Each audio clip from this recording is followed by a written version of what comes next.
Doctor Charudatta Shinde यांनी वैयक्तिक सूड भावनेतून गेल्या 2 वर्षांपासून मेड्युलर आयसीयूला कुलूप लावून ठेवले होते।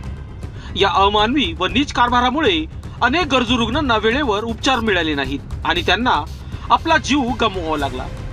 याच गंभीर दुर्लक्षामुळे शीतल मोरे यांचा दुर्दैवी मृत्यू झाल्याचा आरोपही समोर आला आहे। या संपूर्ण प्रकाराचा ठामपणे व सातत्याने पाठपुरावा वंचित बहुजन आघाडीचे जिल्हा कार्याध्यक्ष रवी पगारे यांनी केला। त्यांच्या संघर्षाला अखेर यश आले। योग्य अर्ज केल्यानंतर अवघ्या 2 तासात मॉड्युलर आयसीयू रुग्णासाठी खुले करण्यात आले। जिल्हा परिषद मुख्य कार्यकारी अधिकारी ओमकार पवार तसेच उपसंचालक आरोग्य सेवा डॉक्टर कपिल आहिरे यांच्या उपस्थितीत आयसीयू सुरू करण्यात आले।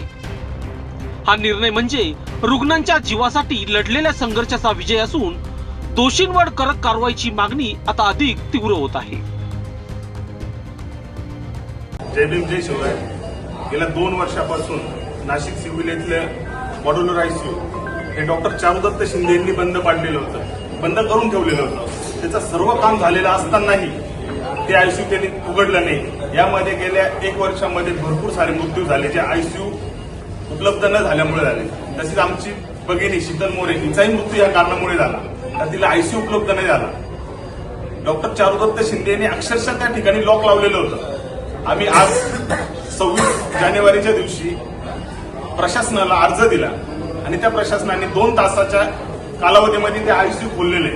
त्यांना आम्ही कसं सांगितलं होतं, तुम्ही जर तो आयसीयू खोलला नाही तर आम्ही रस्त्यावर उतरून आंदोलन करू, गोरगरीब जनतेचे हाल करतात हे। तर आज प्रशासनाने ते खोलले, त्याबद्दल त्यांचे धन्यवाद। जय भीम जय शिवराय। लोकशास्त्र न्यूज साठी नाशिक प्रतिनिधी लक्ष्मीकांत निकम।